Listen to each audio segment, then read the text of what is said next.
Thank you, Madam Chair, and thank you for holding this important hearing.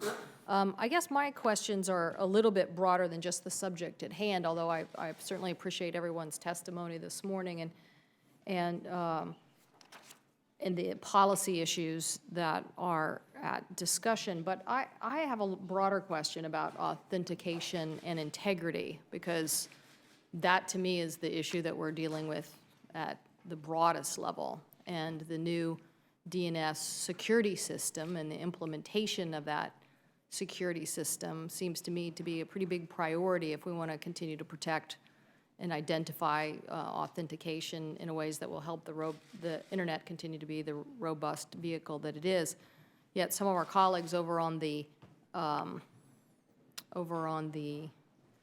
not the other side, maybe it is from the Commerce perspective, on the Judiciary Committee side, are looking at Protect IP. And so I wanted to ask Mr. Jaffe, do you believe that the objectives of Protect IP, or maybe even Ms. Dyson, I mean, the problem is that the objectives of Protect IP are counter to the objectives of the DNS security system.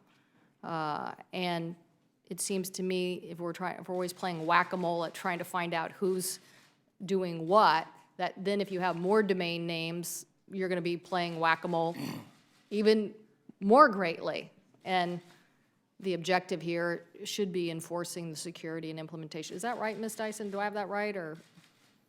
Well, fundamentally, there's a bunch of issues here. One is simply, for any particular domain name, can you find the person or entity who has the economic interest in it?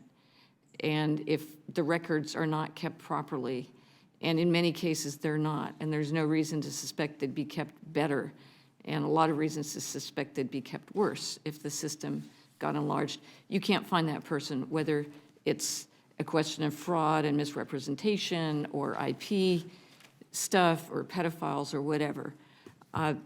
You can be a strong believer in intellectual property, in finding, prosecuting, and stopping pedophiles and everything else, and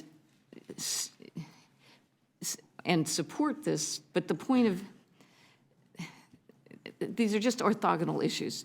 The challenge with new domain names is there's probably going to be even laxer oversight, because ICANN's resources are already stretched, you heard it, and in this case, this really is a tax on the Internet, a tax for a whole bunch of what are so-called attractive nuisances that can be created at will. We have some of these because it's valuable to have a registration system for the Internet. Creating a whole new set of redundant names isn't useful and leads to people coming in who are not, in fact, redundant, but are, in fact, stealing brand value, trademarks, and all kinds of other things from the rightful owners. Senator Cantwell, if I could also interject. Yesterday, as I mentioned, the chairman of the FTC said that this program would be a disaster, both for business, consumers. That's a very much stronger statement than he usually makes in these areas. And one of the reasons that he was so concerned is just because of the subject that we're talking about, which is the whole question of authentication. I'd like to put a chart up just to show you some of the problems that this causes, because there are some technical issues here that need to be understood. But once understood, you get the clear picture as to why law enforcement groups are truly deeply concerned. And if this, there was, the papers were handed to the staff earlier, if they could provide that to the senators so that they can actually see, and just in case this is an eye chart, and if you could put that up, yes. What happens is that there's something called the Thicker Who Is program, and that is to let you know who is lying behind the IP addresses. And so somebody may be doing things that are causing harm. This certainly happens to many of the companies that we represent, and they spend millions of dollars now to fight this problem. But when they go to the Thicker Who Is, they often find that the names that are there don't lead you anywhere, and therefore you cannot really resolve the problem. What I'm showing here is not just a picture of Mickey Mouse and Donald Duck, but those are the actual names that as you dug into the thicker who is, you would find. And we don't believe that Donald Duck and Mickey Mouse are the ones who are causing the cyber crimes, the cyber squatting, typo squatting, phishing. And so if you don't know that it's somebody other than Mickey Mouse or Donald Duck, then you can't really solve this problem. And despite the fact that ICANN claims that it is going to be tightening up all of these restrictions, as I mentioned in my testimony, of the 12 specific recommendations of the law enforcement community that were given to them to make sure that the registrars and registries were operating appropriately, only 3 were being even considered, and none of them had been acted on. This is a really serious issue that is going to multiply enormously. You're talking about an exponential increase. You have a terrible problem right now with 22 domains. There are millions, hundreds of millions of secondary domains. Once you start going to 300 or 500, and now we're hearing that it may go much higher. I don't know whether it's going to be 1,000.